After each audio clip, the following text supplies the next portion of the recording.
Talk with Jon here on KMMU Main Street Media. Looking forward to being with you for the next 2 hours, folks. Now, something that I want to make sure that I do is mention that you can go to kmmu.org or mainstreetmediautah.com. That's mainstreetmediautah.com. And you can go to our homepage. And at the top right corner, you will see the buttons for X, YouTube, or Rumble. Click on either one of those. Go and view our latest shows, from the Gowd Crowd to the Talking Utah. Just great podcasts, a bunch of people, and we've got a bunch of new podcasts that are popping up and ones that will be coming up. So, folks, it's definitely information you want to see, watch, and view. So I am Jon of Talk with Jon. Kind of funny how that works. And I look forward to being with you for the next roughly 2 hours. I'll introduce my guest here in just a moment. But first, want to do the show prayer, as it were, and the show mantra. Give out the show prayer and the show mantra. Once again, this is just the prayer of my heart. It's no need to bow your head, close your eyes. It's just the way I see things. I hope my show is a gift back to my forefathers, the founding fathers, and may be an acceptable token to our Father above. Then the show mantra. Where there is liberty, there is the Spirit of Christ. Where the Spirit of Christ is, there will be liberty. And the greater the Spirit of Christ, the greater liberty will be. Now, folks, bottom line is, I don't... I've yet to go a full day where I live up to that mantra on my own, but I have hours. I have an hour maybe where I do. Okay, so I'm going to bring on my guest. I'm going to go off screen, and then Michael Letts of Invest USA. Glad to have you. Thank you for being here. You've been here a bunch with us. This is your normal time frame to be here on the first Tuesday of the month, but we've got some big things that have happened, and I know that our audience is going to want your insight. So there are basically 4 talking points that I thought initially to share with you, and you know what? I don't even think I sent today. You know what? I do think I sent today's show some of the topics that I had. So the topics are Iran, the Austin shooting, Mexico, and the Utah imam was shot at, the largest mosque in Utah. So I actually want to start there. He was shot at the end of last month. And initially when this came out into the news, they said the police were searching or were looking at it for a possible hate crime. It was done in Sandy, Utah. Now, Sandy, Utah, obviously, Michael doesn't know this, but Sandy, Utah is not necessarily the crime bed of Utah. A lot of people will go, Jon, well, is there really a crime bed in Utah? Some areas actually, we definitely have a significant gang presence. Is it bad as downtown LA, Austin, Chicago? Of course it's not. It's not that bad, but it's, I would say it's kind of more one of the quieter towns. And this imam, there's a significant mosque on one of our main side roads that's just off a freeway. And it's a significant mosque. It's a nice building. I've driven past it several times, hundreds of times probably. And I've gone, well, I wonder how many native Utahns go to that. Probably not many.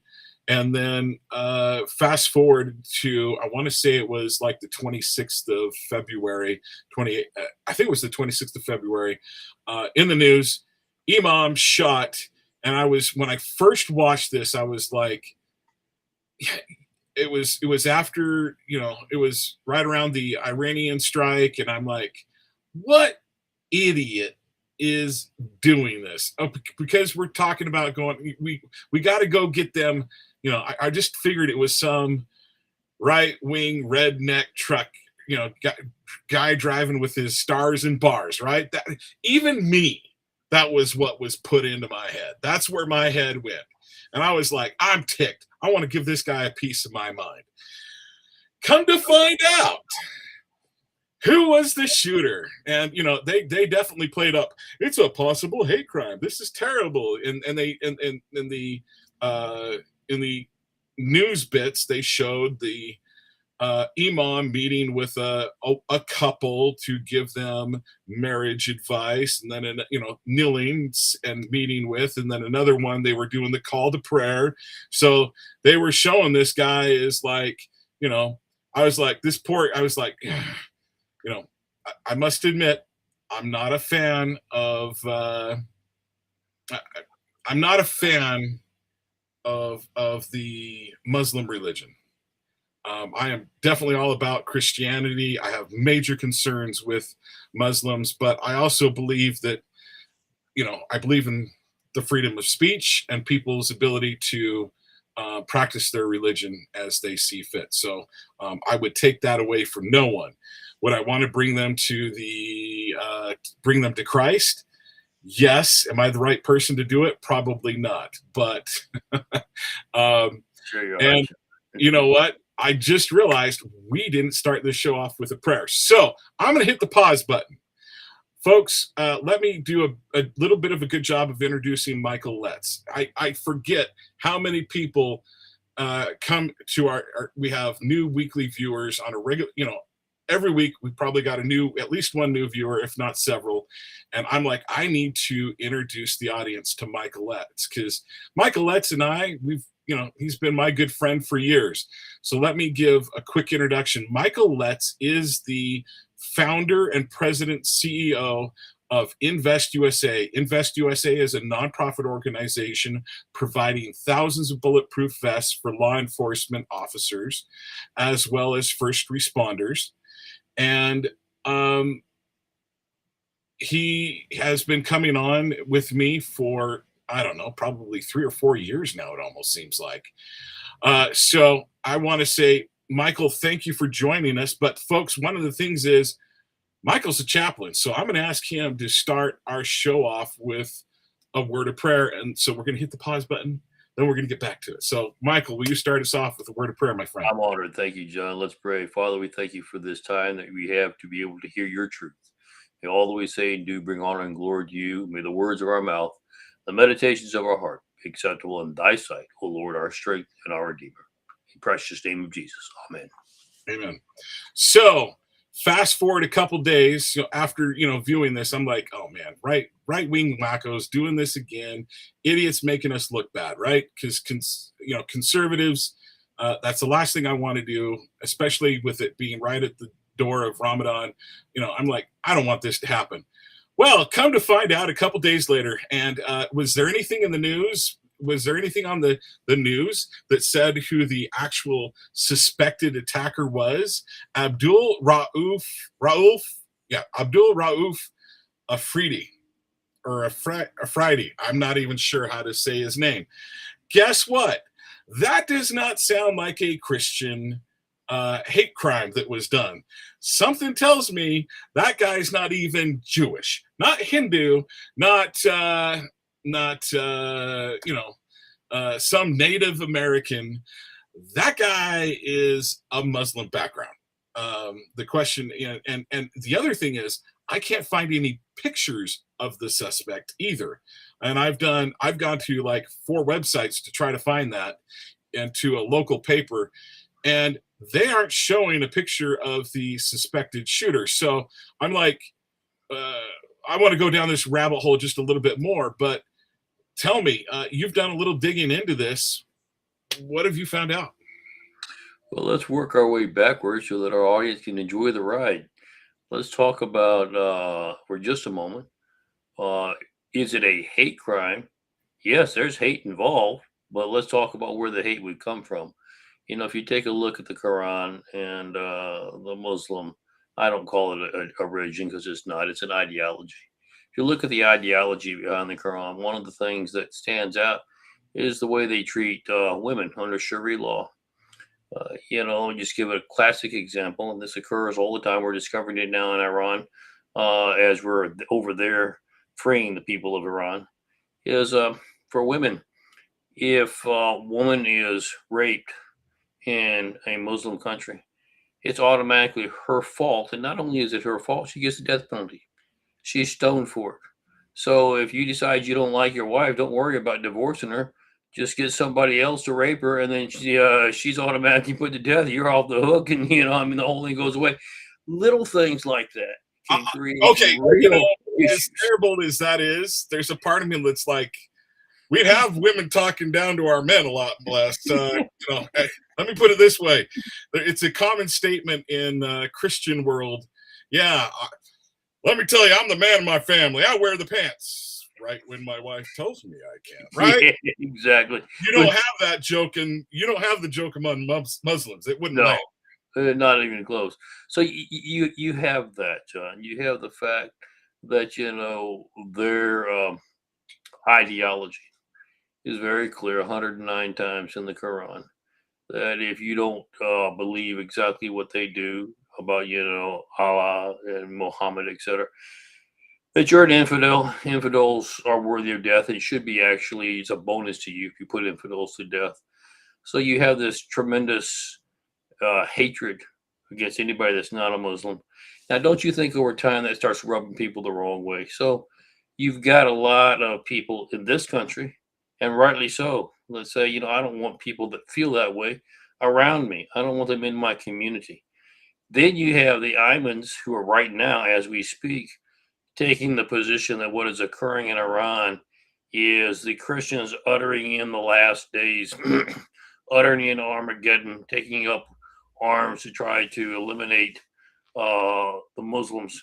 When the fact of the matter is, what we are doing is freeing the people of Iran from the just abhorrence that is occurring over there under this theocracy of the Ayatollah. So you've got all the recipes set. Now let's get back to the question you raised. Human nature. If we run afoul of each other, because that's the way you treat me in your congregation, that's the way you treat me around my family, don't think that they're not human, that they don't say, you know what, I'll just settle this myself and you and I will duke it out. And so when that occurs, then we automatically want to assume, well, it must be because of the Christian versus Muslim ideology, when actually it's just a matter of basically temperament. You're treating my family in a very inappropriate way, and I've decided to take justice into my own hands. I'm not going to believe what you say anymore anyway. That occurs. I mean, that's just the way it is. It says hatred. Of course, it's hatred, but it's something that's not unusual to all of us.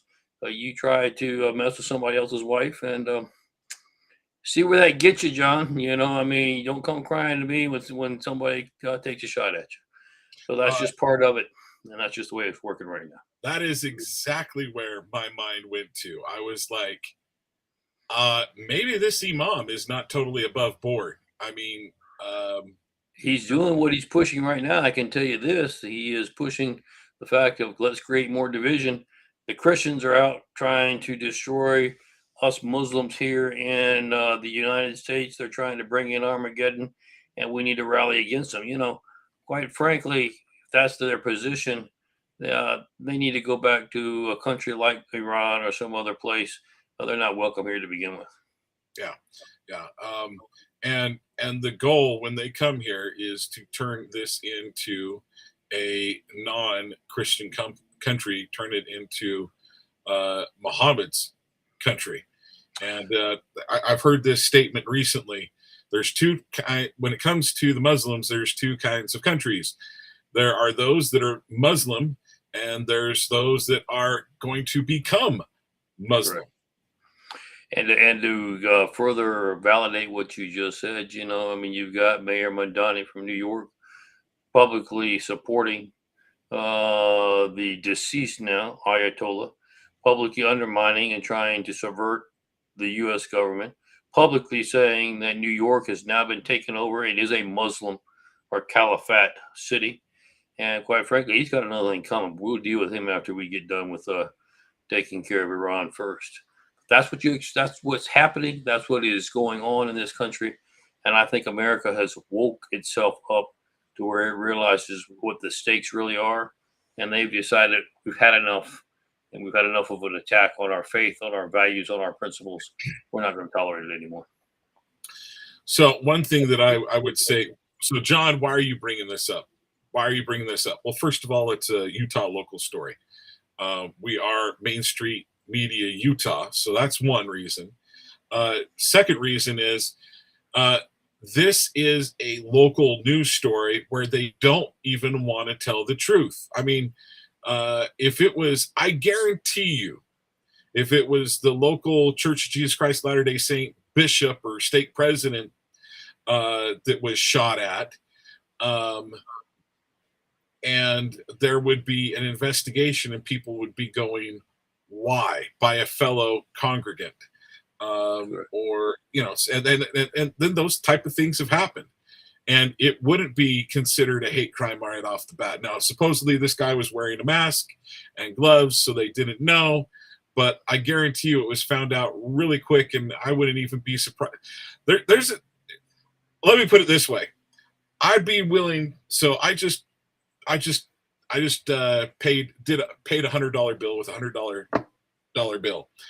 I wish I had it because I'd pull it out of my wallet and say, I'm willing to bet this that the imam and his shooter knew one another, and that that individual had been to the imam's and probably even recognized the vehicle, would be my guess. Right. Do I know that for a fact? I don't know, but I would be willing to bet money that he knew whose car it was. We can't tell you this for a fact. There's history there. I think Okay. everybody can understand what we mean when we say there's history.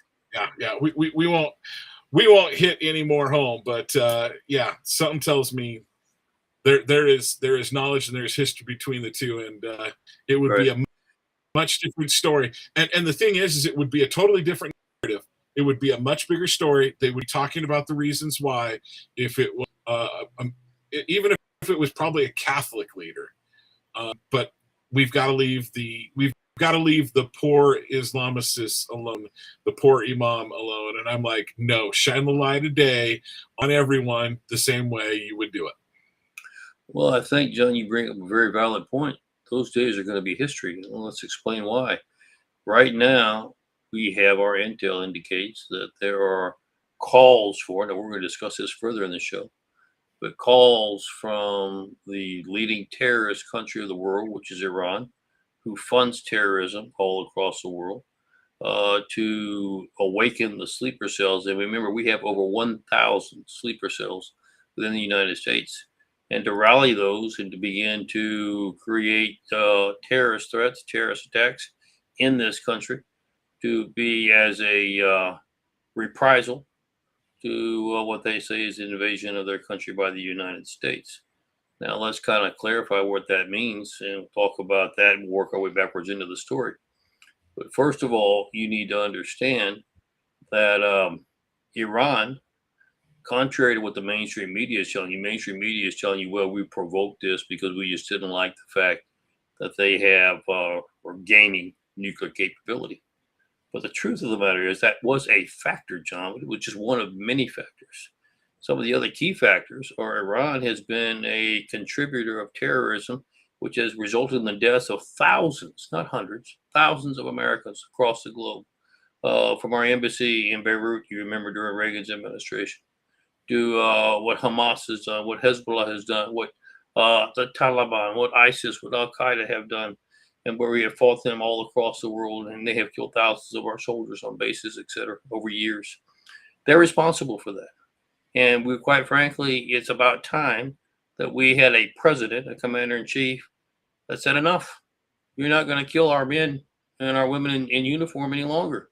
And if you continue to threaten to do so, you just signed your death warrant. Well, they continue to threat. We gave them ample warning. They signed their death warrant. Now, let's talk about how it affects us real quickly here. Over the last 72 hours, we've had 3 attacks that we believe have basis of being rooted in the call for sleeper cells to awake. You had the Austin, Texas, which you had the gentleman who had the property of Allah on his sweatshirt, the Iranian flag on his t-shirt underneath, the Quran, and marked, by the way, with the passages of killing the infidels in his vehicle, etc. So we were very, very comfortable that he was responding to the sleeper cells. We have stabbings in D.C. that the parties involved seem to have linkage to the Muslim. Remember, I don't call it a religion; it is an ideology. And then we had a shooting again, an active shooter situation in Cincinnati, Ohio, where there appears to be some linkage as well to the ideology. When Now, did that happen? when's that? What was I that? have I'm not sorry. heard of the one in Cincinnati. Yeah, Cincinnati happened about 3 days ago on Saturday. And that's not even making it. It's not like I listened to all the left-wing There were news. just as many dead in Cincinnati as there were in Texas. It was not like it was a person got a bee sting and that was it. It was a very big incident. There were 500 people at a concert, multiple dead, multiple wounded. So the question then becomes that I have been asked on national news even all day today. So if this is the pattern, is this the tip of the iceberg? Can we expect a lot more attacks? And here is what my response is. They would like there to be a lot more attacks. But you have to understand, let's take a look at what we have done in Iran. We have destroyed their capacity for any nuclear capability. We have destroyed their Air Force. We have destroyed all of their Navy. We have destroyed the majority of their leadership. There are some rogue elements of the Revolutionary Guard Council left, but it's very scattered. Now they're trying to get everybody herded back up. Here, why am I chuckling? They did that this afternoon to try to elect a new. I had told them they got hit again. We took out a majority. So it's not working too well. But here's what I want your listeners to understand: what is really not working too well. Contrary to what they would tell you, that they believe in their cause, they get their 72 versions, and they're willing to die immediately because of the fact that they believe in the ideology of Islamic extremism. The truth of the matter is they get paid handsomely to do it. And that's what drives and motivates them. Well, who's been paying them? Iran. Did we just disrupted their whole system of payments, accounting, etc.? Just all got kind of screwed up, shall we say, within the last 72 hours. So the money's not flowing. And that is probably one of the reasons why we are not seeing the amount of potential terrorist cells being activated in this country that there could be. That doesn't mean we shouldn't continue to be very astute and very perceptive as to what's going on around us. I also give credit where credit's due. I believe the Bureau under Kash Patel is working tirelessly to make sure we track these. Now, I will tell you, and I do issue some criticism here that I'm sure your listeners may or may not agree with. But, just like we talked about with Texas, I gave you the facts and what was the Bureau's position. Well, we're going to investigate that. There's a possibility. Folks, the days of trying to be politically correct need to come to an end. Tell it like it is. Just what John was saying when you got one person is a Muslim shooting another. Don't try to hide and say, well, I don't really want to use those kind of words because I might offend somebody. We're tired of political correctness. We know we are at war, probably the greatest war that's ever occurred in the planet, in the history of the planet, between good versus evil. We need to call it what it is and quit trying to hide behind wanting not to be offensive, and let's just call things like they are. And so that leads, what was one of the reasons why we have moved forward on Iran is we taking sure that their nuclear capacity is terminated this time. Remember, we disrupted it a year ago, disrupted it to the point where it was not functional, and made it very clear, you do it again, you're going to be in trouble. Well, what did they do? They didn't even let the dust settle before they started assembling parts to recreate that nuclear program. And then, of course, they continue to fund terrorism. All those are unacceptable. When their people said 85% to 90% of the Iranian people hated the Islamic jihadist ideology and wanted to be free. And what did they do to acknowledge that? They killed over 100,000 of their people. Genocide. Okay. When they so 85 to 90% of their population, or 80 Correct. to 9, or 85 to 90% of the people that were out there protesting? No, 85 to 90% of their populace. Only 10% of their populace it has any affinity for Islamic jihadism. And, and it's very easy to see, John. It doesn't take a rocket science to figure that out. When you came before, when you were under the Shah, and it was Persia, and the Iran, Persia, was one of the most successful Middle Eastern countries in the world. I mean, it had the best health, best technology, best education in that region. The people were free. You know, they had were able to communicate and not live in fear. And take a look what's happened over the last 5 decades, the last 50 years. They resent it. They resent it a lot. I mean, you know, the women resent how they're treated as property. Quite frankly, the men resent it. If you're not in that little 10% clique, you don't tell them what you're going to do with your life. They tell you. And so they've all wanted to reject that. That's why when the president made a very impactful decision that said enough's enough, we're moving in, that's why the world rejoiced, especially Iran. That's why they poured out in the streets, celebrating, even though there were missiles and bombs raining down on them. They were celebrating despite being in the midst of danger because they knew that the end was coming for such a repressive regime. All right. Well, I want to share a couple of thoughts that I've had over the last week since you and I talked. So Saturday morning, when not Saturday morning, I think it was either late morning or early afternoon, probably early after. I want to say it was around 12:30 when I found out that we had done that attack. John, Talk with John likes to sleep in on his Saturdays. Let me tell you, in fact, I think I slept in until about 10 a.m. Now I was up pretty late, but I slept in until about 10 a.m. Got up, got doing some things around the house that I needed to get taken care of, and then, whoa, holy cow! There's this attack that happened. Got on, watched a number of segments, and the first thing that came to my mind is I was concerned. I was like, okay, you talked about the 1,000 sleeper cells, so I'm going to go back to that. Is it 1,000 sleeper cells that are Muslim sleeper cells, or is it total sleeper cells, including the Chinese, including the It's total the gangs and so forth? Pardon me? It is total, and here's why we've categorized it that way. At this stage, here's what has been developed over the last few years. Sleeper cells are not just identified anybody that hates America.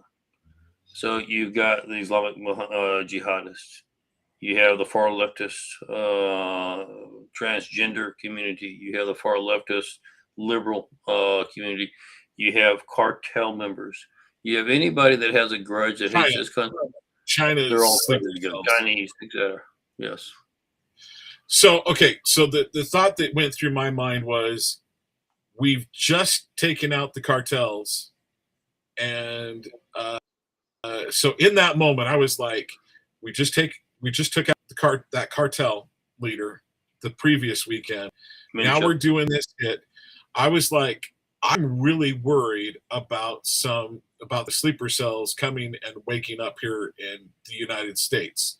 I was really worried that we were actually going to see some action. I'm like, I think there's a 20 to 30% chance that we're going to see these sleeper cells wake up. In fact, so much so, I told my family, we need to get some water filled up. We need extra water filled up. We need to make sure that we have our water completely filled up. So if we have the power go down for several days, that we've got some water.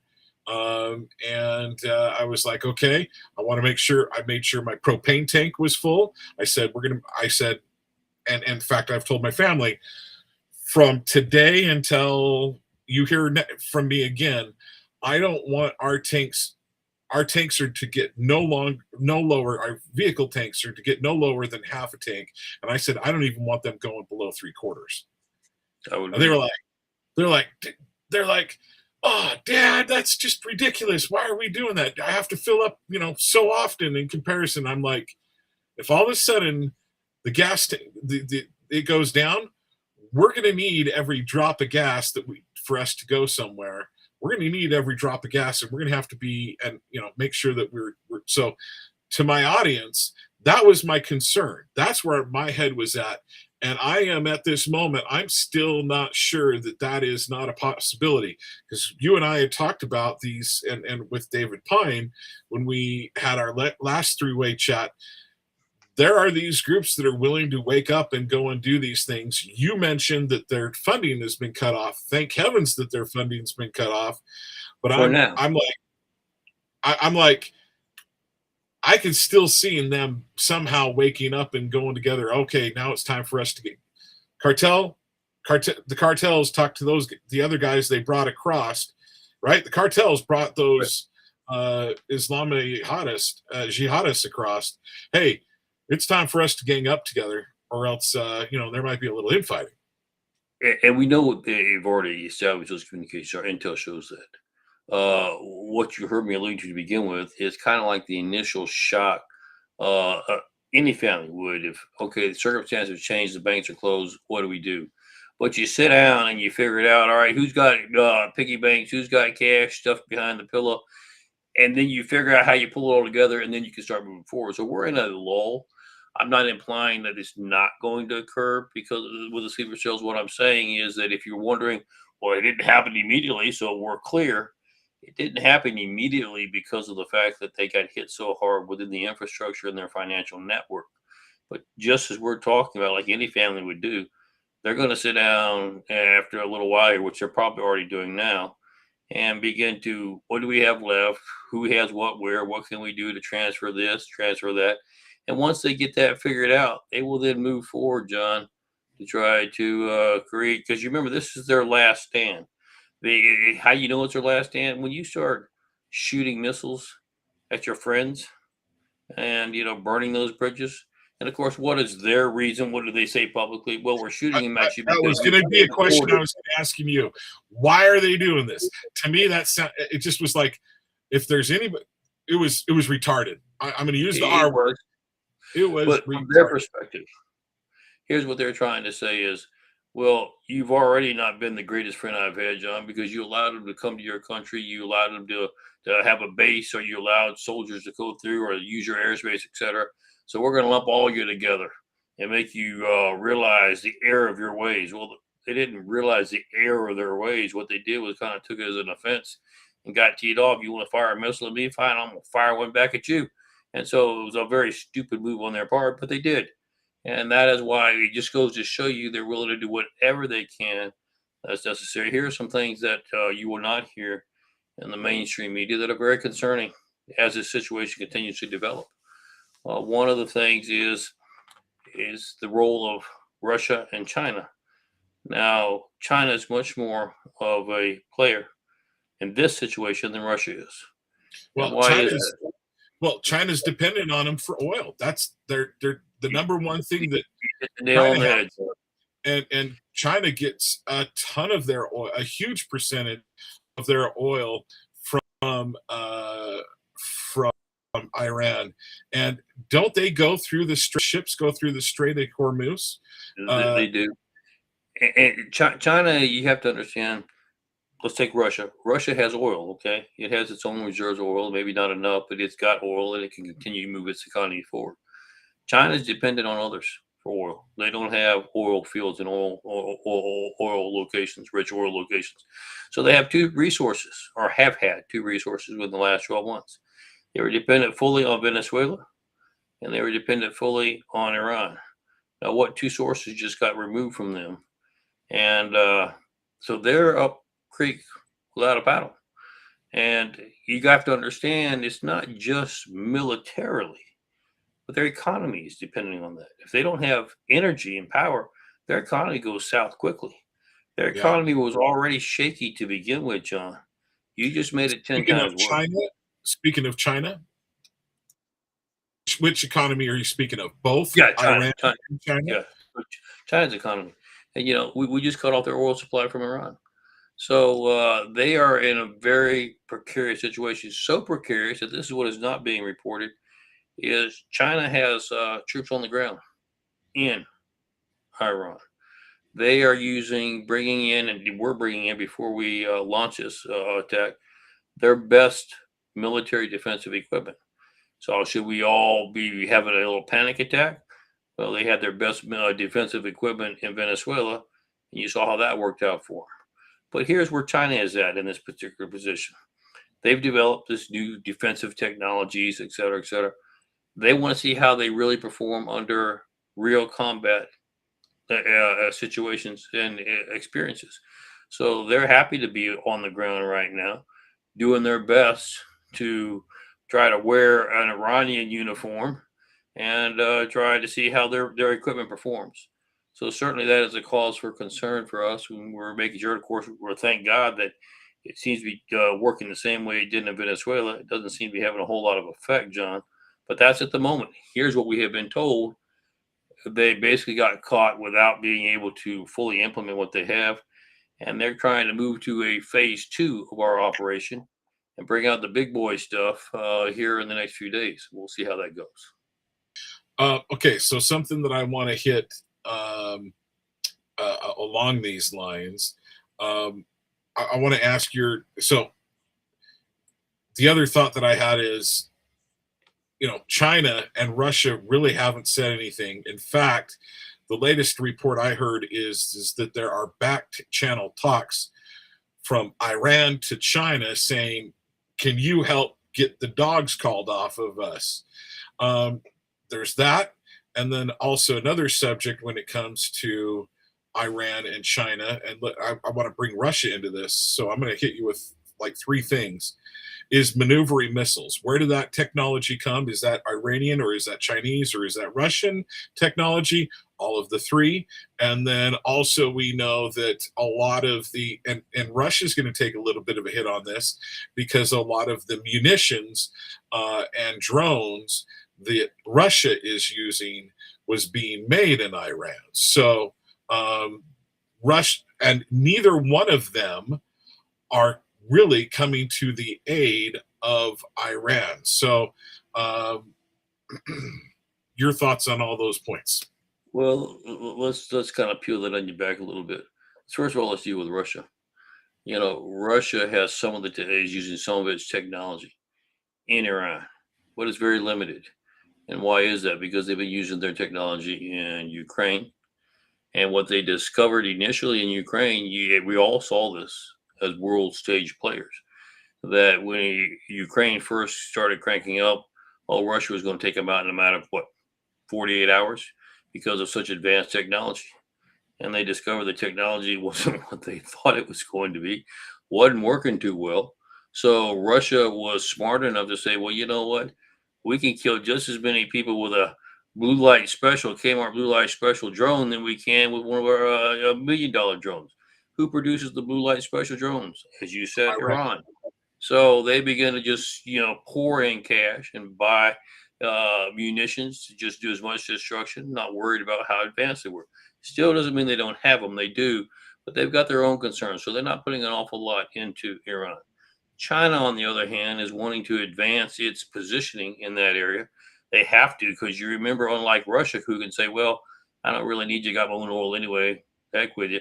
China has to have that connection. So they're doing everything they can to behind the scenes support in any way possible, other than putting boots on the ground. And they've already violated that because Iran was quick to tell them, you're going to put a missile launcher here. We don't know where the switch is to turn it on and off. So they had to put some of their soldiers, some of their boots on the ground to help move and use this equipment against us. So that's put China in a very unique situation with the United States. Here's what's going on behind the scenes, John. Now that we have taken care of Venezuela, now that we're moving with Iran, you can see before all this occurred, China was the big boy on the block. They were talking about coming into Taiwan. They were coming into America, buying up all of our farmland and nothing we could do about it. They were putting all their electronics on American markets with little bugs in them just in case so that they could monitor what we were doing. All that's falling apart faster than they can keep track of because their economy is falling apart because now you don't have any oil there. So they've got a huge stake in this. If they can't get it turned around, They won't be worried about Taiwan. They'll be worried about trying to just keep their own selves together. So this president has been very astute as to how he has played this. It's not just, again, that we are going in trying to create a regime change because we didn't like the fact that they were threatening to possess nuclear weapons. There is so much more in this. Here's some other things, John, that are, I'm going to throw this out. It's going to lead to other discussions, but you need to be aware of it.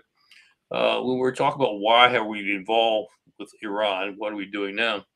Let me ask our listeners, why do you think that President Barack Obama gave them over $150 billion, $6.5 billion of that to $8 billion was in cash on pallets brought in by Air Force planes in the middle of the night?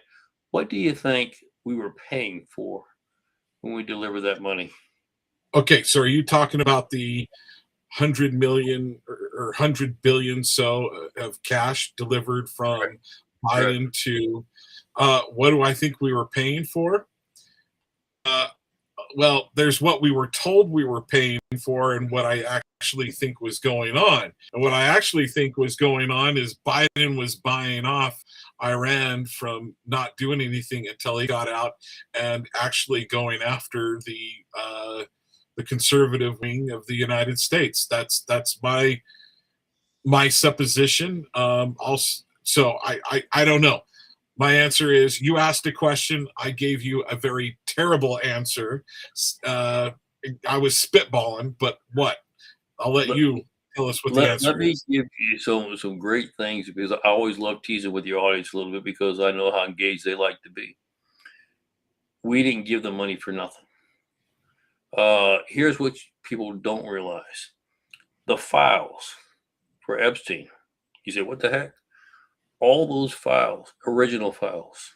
You remember, we've had a set here in the United States that have been played with by the leftist parties who had control, redacted on the right, not knowing when.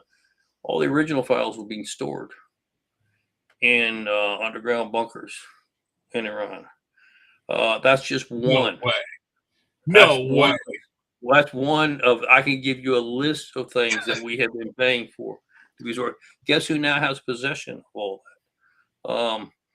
So there are some people that you said Epstein. Epstein, you won't even be thinking about that name when you see what else it is fixing to be revealed. People who have taken money in high office to support terrorist causes that are supposed to be representing citizens of the United States, etc. There are so many records that we have now seized over in Iran. There is money, even Russia, gold, and things. I want you to remember for a minute. We're going to go back in history for a second. You remember after World War II, how much of the wealth of the world was taken by the Nazi regime and how much was recovered. And if you will recall, you'll have to take my word for it, just do a little research.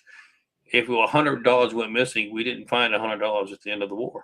Right. There was a huge, vast reserve of gold and other things that were never recovered. You're going to find out now. We know where it's at. So it is amazing. You're not saying that was it. Are you implying? Okay, you're implying that that's in Iran. It's already been hit with bunker busters. We know what's there, and we found it. We know how much and all was going to have to be sorted through. But there are more things than just meets the eye about what will now transpire when we move in to Iran. So there is going to be an awful lot of reckonings that are coming. So much so, you will want to make sure you know this, John. It is just now, it will come out here publicly. It's not public yet, but it will come out shortly. You remember I've been telling you that the day of reckoning was coming for the Obama administration. It's You've here. said that for probably several months now. He just today hired 9 of the best criminal defense lawyers. They have met, and what their position has been is not we didn't do anything. Is can we be granted immunity to disclose everything that was done. The president has just issued right before I came on the air. No. Justice will be served. That will start. What is today? Today's the 3rd. That will start in 4 days. So buckle up. It's going to get very interesting, very quick. Where do you think we have now the evidence and the proof of the things that we're going to be moving forward? All these records were stored. You say, why would they be stored in Iran? Well, let me ask you a question, John. Before we've had this conversation, would you have had any thought in your mind that we would have been storing records in a country that supposedly hates us? And that okay, so I would the answer to that question is I'm not surprised knowing what I do really know, right? But the general American public would be absolutely shocked. Yes, would be shocked if any of that information was being stored. But there is, there's still a part of me that's like, you'd think that it wouldn't be, but no, yeah, absolutely. So what are we attempting to say on this show is the day of reckoning that we have been talking about, that many people, and I don't blame them, said, you know what, I've done decided this is all a bunch of bunk. Nothing's going to happen to these people. They're a two-tier justice system. It's always going to be this way, and America is going to collapse in a matter of another year or two. I guess there's always that possibility, but at this stage, it appears that that is not going to be the case, and that we may actually have justice being served. Okay. So, Michael, I'm going to say that I probably was about 75% I didn't want to do this attack, 25% I did. I now that we are doing it, if we've got to do it, we got to go in. We got to make it happen. I feel my hands have been forced a little bit. There's been some questions out there in the I think on the right that have been legitimately asked. Well, was Epstein one of the reasons why? And I want to say we found out 100 terabytes of information was wiped. Was wiped from which section? I believe it was done. It was wiped from our records, not theirs. Yeah, wiped from our records, right? So I'm like, but the Epstein files is the reason why these attacks were done in Iran or Iran, depending on how American you want to be. Were these attacks done because to deflect from Epstein? And so I'm going to give you a little bit of a counter on that. Well, it looks like that backfired, didn't it? Instead of deflecting, it looks like it's going to actually do much more of the other. Well, it's not. Epstein is not being talked about right now.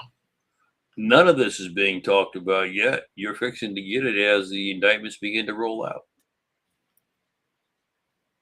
Okay. I look forward to, I really hope that's the case. But on the flip side of the coin, now that it's happened, I'm trying to remember, I want to say it's the head of the Oath Keepers. He said, we need to find out who the Iranians are. Sorry, let me back up. I believe it was yesterday was announced that Donald Trump is considering putting boots on the ground. One thing we were told when we first did this attack that wasn't going to happen. I want to say that it was yesterday that he's considering boots on the ground. I think Stuart Rhodes came out and said if it has to happen, that he thinks that it should be A teams going in, special forces, and finding the indigenous people of Iran and helping them take their own country back. On the counter of that, we've got Eric Prince of BlackRock going. He goes, there is no way we should have boots on the ground in Iran. And with your experience and understanding of definitely special forces, especially Green Berets, A teams, and so forth. And with your experience, I think you know Eric Prince, and I want to say you know Stuart Rhodes, the founder of Oath Keepers. What are your thoughts along those lines? Well, we got to step back. Let's take a look at the overall view and who has a stake in the ground and why. First of all, if your stake in the ground is you don't want any more information coming out, then by all means, we definitely don't need to put any boots on the ground. If, however, that we know there's information there that is of interest and is of necessity to national security, we have to secure it. Do you think I can pay some little kid $5 to run go get it for me and stuff it in a bag and bring it to me? We're going to have to. We're going to have to engage. Now, the question becomes, what does that word engagement mean? If it means just special ops teams to secure what is necessary, and then perhaps, and I'm not even saying I'm agreeing with this in the second part, perhaps some advisors to help the dissidents figure out how to make sure they have secured their country. Yeah, then that's what's going to happen. But let me just throw out a question to everybody listening. Do you want to, perhaps you suspected that there may be some stuff there, didn't know. Now that you know, are you just going to let it sit there and walk away? Now that we're this far in, now the attacks have happened and we're this far in, I would say no. And I'm going to give you, so I'm going to put on my conspiratorial tinfoil hat. I've been worried that Netanyahu has been playing Donald Trump. Well, if I'm Netanyahu and I know that my Mossad and has been running Epstein, you know, the Israelis were very much involved in Epstein. We don't, and with as much that is happening in the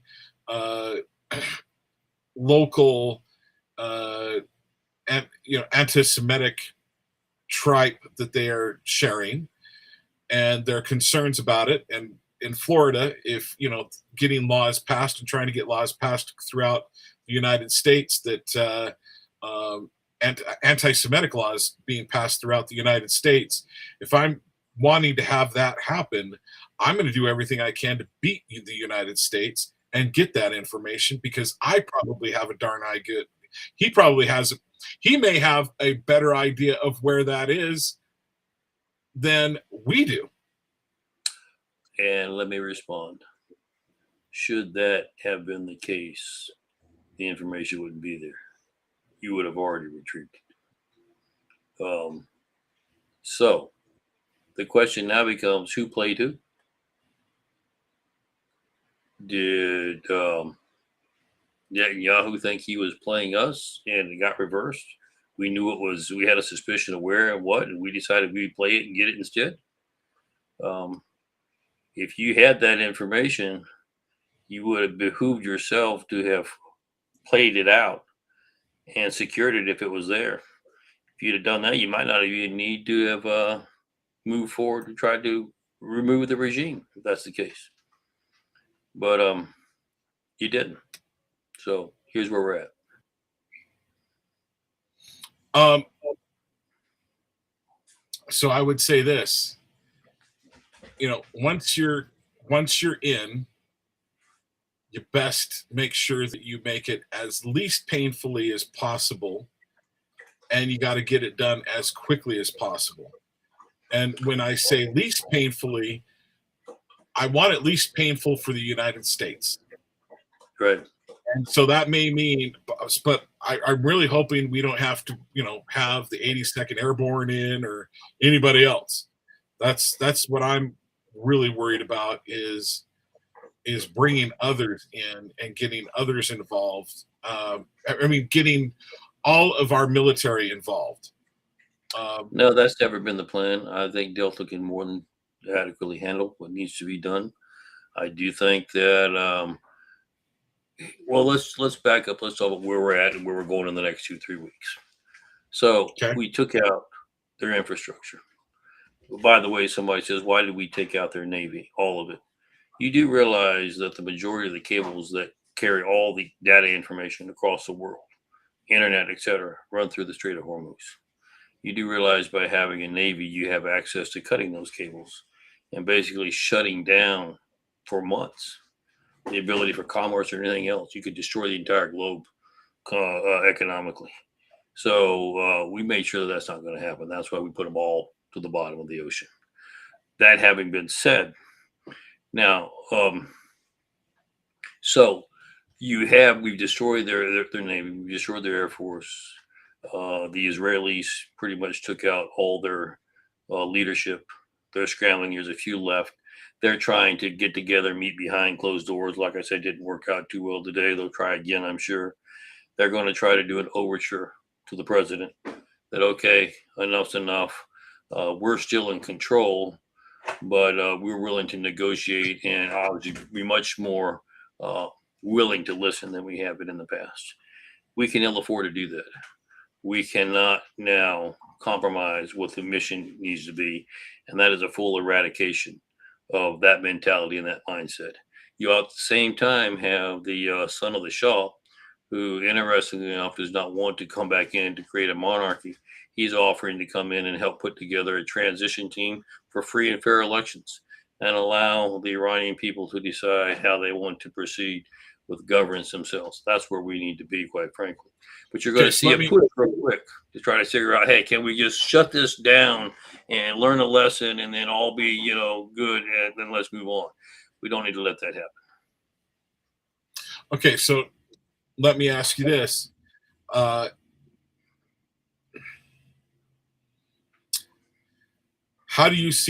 you see what percentage chance that this gets to bigger than we need more than just special forces being there? Well, that's their goal, because you remember they're trying to do everything they can. They're on their last breaths, and so they'll do whatever is necessary, including shooting rockets at their neighbors to try to bring other people into the thing. It's not working.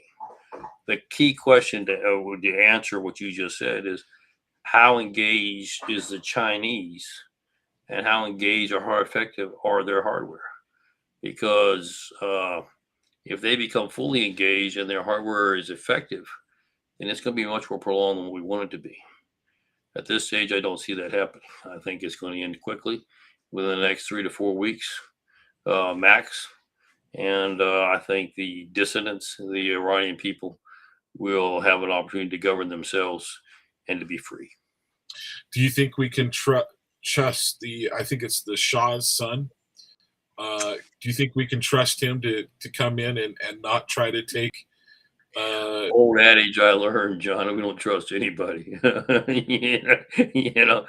If he were on the show with me, here's what I would say. We are happy to work with you, but understand that it is the will of the people that will prevail. So if you start getting outside of the will of people, you're going to get popped just as hard as anybody else would. Well, I want to say that we're even hearing, Donald Trump, and Rubio, and I want to say J.D. Vance are not using the terms democracy, that we need to create a democracy in Iran. They're just saying we want, something that the people can have and deal with. So I do like that, because the understanding is we're not trying to create democracy. We're letting them going, okay, let's let you have your own system, political system. You govern yourself. Yeah. You govern yourself. So one question, something I want to bring up with you is the maneuvering missiles. What do we know about that? And that's definitely something here in 2 more weeks that I'm going to ask David Pine about, is the maneuvering missiles. That how many are there? Is this Iranian technology? Chinese technology. Okay. And China today has come out and said they will provide unlimited resources to the remaining Iranian government, except boots on the ground. Now, we know they're lying about that because we already know they're boots on the ground. But if they want one set of missiles, China says we'll give you 10. So that is why it is extremely important that, and the American people need to understand what's happening. We've been extremely effective on the first phase. We're in the second phase now. These splinters that are left from the leadership have got to be located and eradicated. And we have to move into the phase of allowing the people to rise and to determine their own destiny. Because the people will not want to use Chinese technology. Because I promise you, I made this little adage to you a minute ago. People don't do anything for free. Just like when Right. we give Obama gave them, the billions, there was something in return. China's not giving this technology for nothing. And so if we allow China to take the lead in its role in Iran, it's not going to end up well. Well, obviously China wants their oil. No question. I don't They'll know. do whatever they need to get it. And also China is probably happy to know how, a number of their munitions and firearms and maybe not firearms, but like their missiles and so forth, how that work. They want to know how their radar systems work because they saw how it worked when we did an attack. When we did a very strategic attack, they didn't work very well. So they want to gather as much information as they possibly can. And a little difference, let me throw this in while we're talking about this, John. In Venezuela, they had advisors, but they really weren't talking about China, really wasn't running those batteries, okay? This is different. Our intel now says that they have boots on the ground. They are running this technology in these defense systems. So now you get a good read. Do they work or do they not? You can't just say, well, John couldn't figure out whether they're on and off switches. Of course it didn't work. You couldn't turn it on. Now you're going to know, does this technology really what it's cracked up to be or not? We're fixing to find out. Okay. I'm going to pause here real quickly. Folks, you are watching and listening to this either on our X platform, YouTube, or Rumble.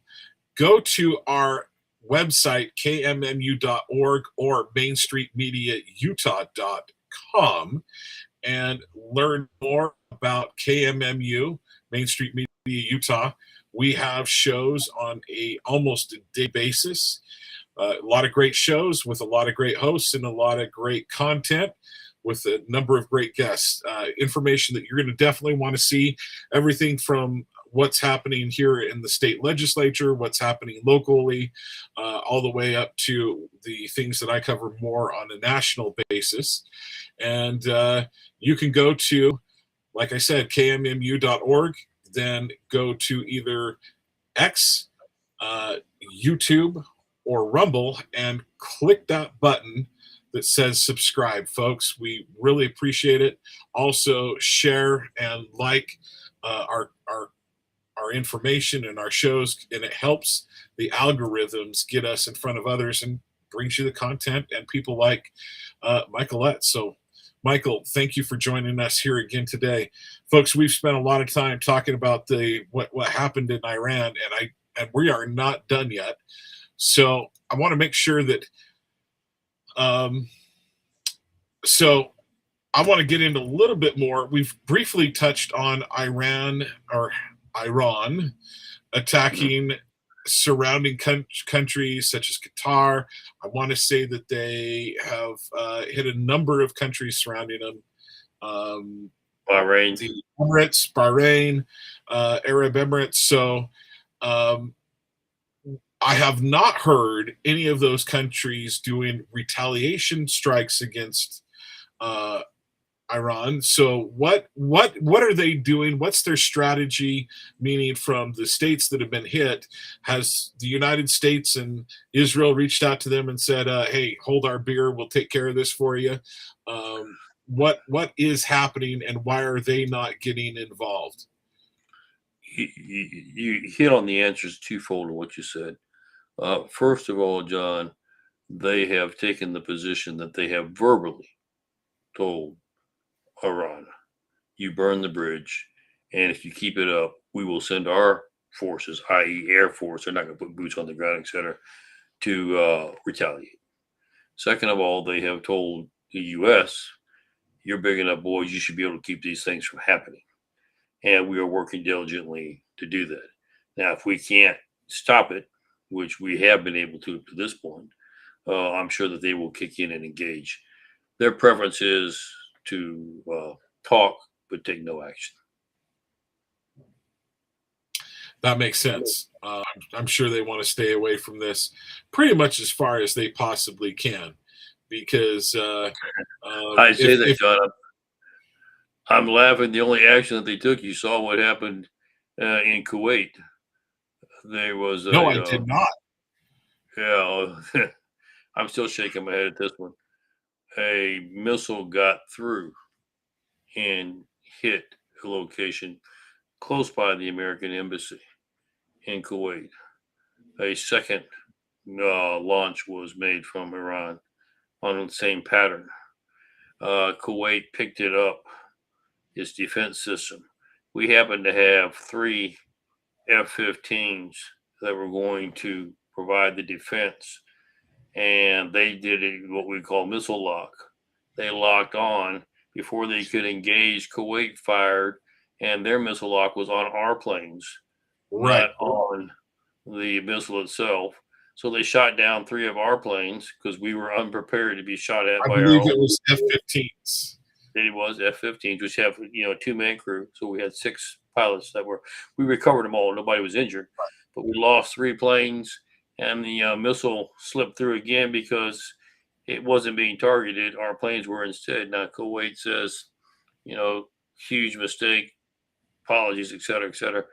I'm pushing back a little bit, kind of like I get it, a mistake of a missile lock on one plane, but 3, John. We didn't have 3 missiles coming in.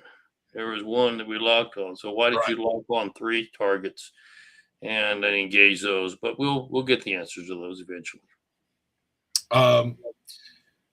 So what do you, if you were President Trump and those had just hit, or you were President Trump's advisor that, hey, I tell when I speak into President Trump's ear, he knows I'm the guy to listen to, and he'll go repeat what I tell him to do.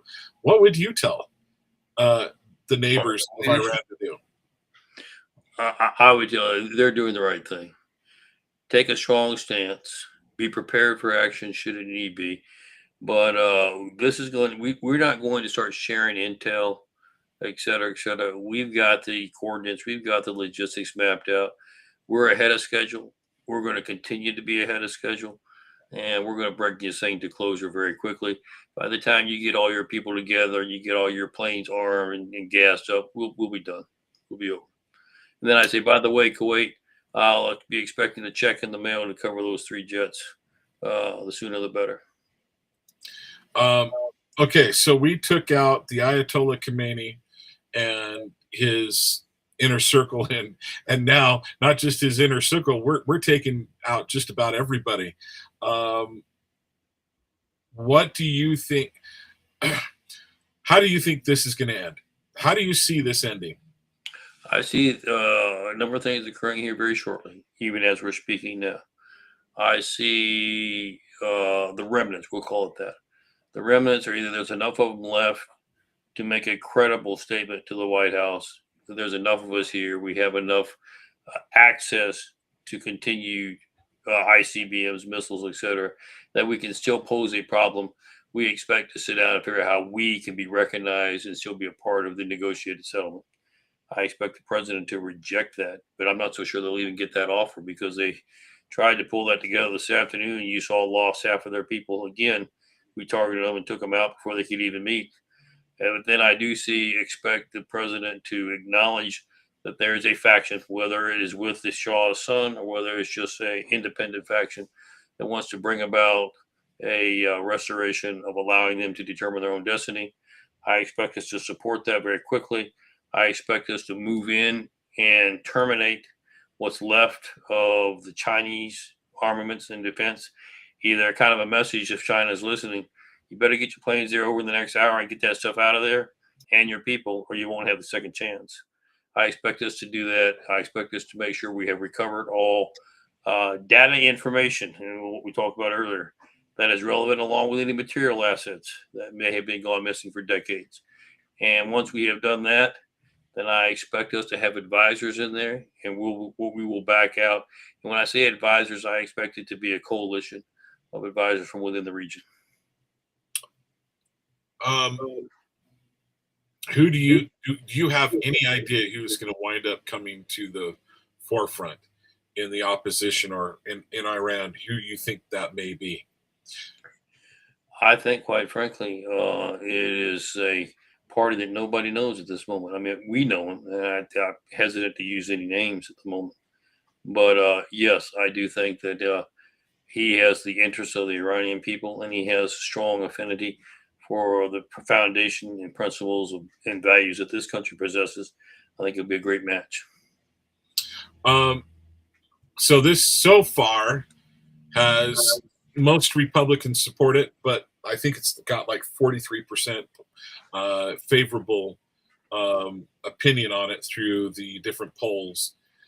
Do you see that changing? And are you even really that worried about it?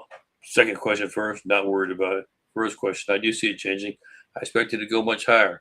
I think as people begin to see what did we actually accomplish, whether it is boxing China into a corner and removing the powerful threat to making it a much more manageable threat in years to come, to is recovering data and what we find out has happened with that data and the players that were involved. I think once America sees what we really accomplished, I think you're going to see a 95% support of what we did. There's always some kooks in this country, but the vast majority of them will say we did the right thing. Well, what I'm seeing right now is the cost of gas is not taking really any type of jump, at least here locally in Utah. I haven't heard that it's taken a big jump across the nation. And the bottom line is that is one thing that if those prices stay down, I think the president has more time and a little bit more latitude from the American public. We start seeing gas prices jump, 20%. There's going to be a lot of people, including me, that are going to be like, "Hey, what the crap's going on?" Well, and let's talk about. I'm glad you brought it up, John. Here's where we're at. We have the resources now. We don't need Iran's oil, so there's no need for those prices to jump. The leftists would love to take that strategy and say, "Oh man, we can mucky up the water and make him look bad. Let's run to the pumps when nobody's looking, tear the price tags off, and put a new price on there." Yeah. I expect you'll see some of that, but I expect you'll see the president act very quickly and very decisively. That we're not going to allow you to rip off the American people just because you think there's a crisis going on. All right. So another thing that I'm interested in and I've wanted your opinion on is a story that we have not talked about yet, but I know that you've been talking about around the country. I want to hit on this lightly, and this is something way off. To me, this has been kind of a no big deal story from what it really means to the whole United States.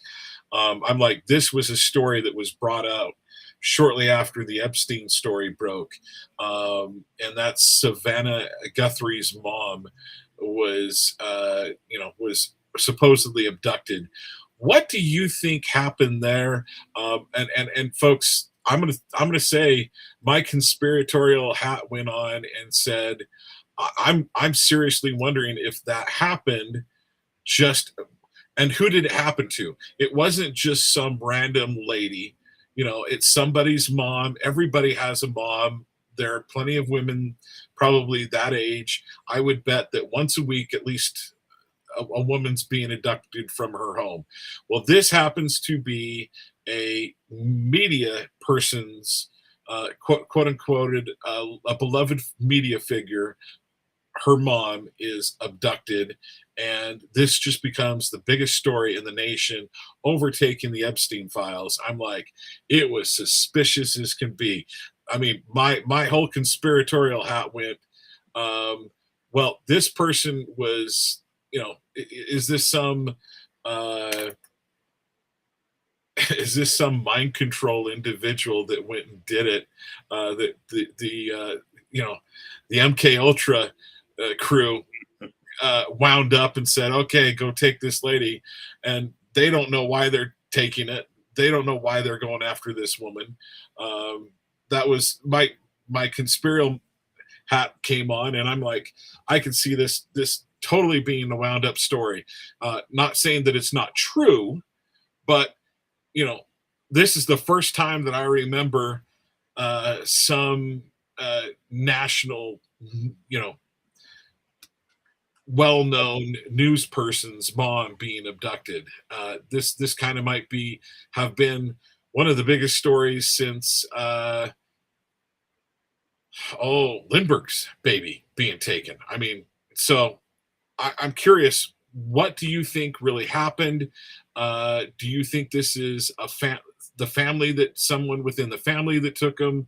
Do you think this is an outside source? There was, millions of Bitcoin that we requested, but never happened. What do you think happened here? Well, let's take a look at what do we know happened. What do we know for facts? We know. Let's take a look at the parties that are involved. Nancy Guthrie never spoke very highly of the president. I think that's a fair statement to say. Okay, say that again because I missed it. Nancy Guthrie never spoke very highly of the president. In fact, it was the exact opposite. She has a very negative and derogatory thing to say about the president. So did Savannah. Now, here's what's interesting. Savannah's husband worked with the Clinton administration. In fact, he was the fixer, as the word we use, for Bill Clinton during the Epstein situation. He was the one in charge of making sure that it became a nothing story. It got kind of, buried on the last page and we moved on. At the time she was abducted, it was the same day that the Epstein story broke. It overshadowed the Epstein story to where it really did not have the traction that it may have had otherwise. So these are all the facts that we know. We know for a fact that the president, despite personal feelings from the Guthrie, sent in the FBI, but we also know that the FBI was blocked. They never really got full cooperation from local law blocked enforcement. by the sheriff, local sheriff. Yeah, by the sheriff, by local law. Why do you think that was the case? Well, of course, obviously they're not giving any public disclosure about that, but I can tell you from law enforcement privately, there's always been a rift between feds and local law enforcement. Local law enforcement has to have its name out there because they're elected. The sheriff is elected by the people. The FBI, among other federal agencies, has always taken a position. Oh, that word federal, that means we're the big boys. So go sit in the back of the bus. We'll tell you when you can come out. And there's always been that rift.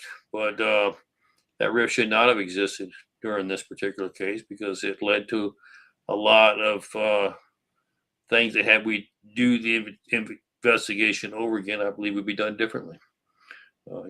Crucial elements, crucial time was lost in being able to find the video, being able to go after and identify, being able to actually determine the DNA, genealogy tracking, which I believe, quite frankly, John, you're going to find at the end of the day that that's what's going to break the case. Now, the question is going to be, if you accomplish sidestepping an issue, do you really want to break the case and bring the issue back up front again? Will we ever? I believe they'll be able to solve the problem. Will they ever let you know that they solved it and who did it? That may be another matter. But I think that's what you've got.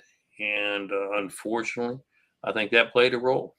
There are those that say, oh, no, that's being a conspiracy.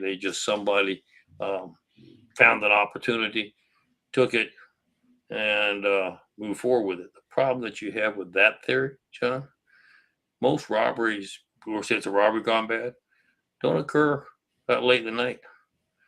Why is that? Because they know if I come over to your house at night, John, you're probably going to be there. I go in the day when you're at work and nobody's there. That's the easiest way to do a robbery. So robbery doesn't really seem to be, plus remember, nothing was taken. It doesn't really seem to be the motive. You say, well, so it was an abduction then? Well, if it was an abduction, then why didn't we get ransom? Well, he had a lot of people that were wanting to just get publicity. They weren't trying to be helpful to the case. They were trying to get notoriety. But it may not have been that you were looking for any kind of monetary remuneration. You had a motive in mind, and that was to change the narrative, the national narrative. You got what you needed, and now you're moving on to something else. So the question then becomes, well, if that's the case, we no longer need her. Is she going to be given back? And then that would bring everything back into the headlines again. Now, wouldn't it? I'm guessing she's dead. Yeah, I'm that guessing, seems to be and I would say that's been the case for weeks. I would say that's been the case for probably a day or two after it happened. I mean, it's been yeah. Especially with her medical condition and her medical needs. She had medication that she needed, basically every 24 hours, or else.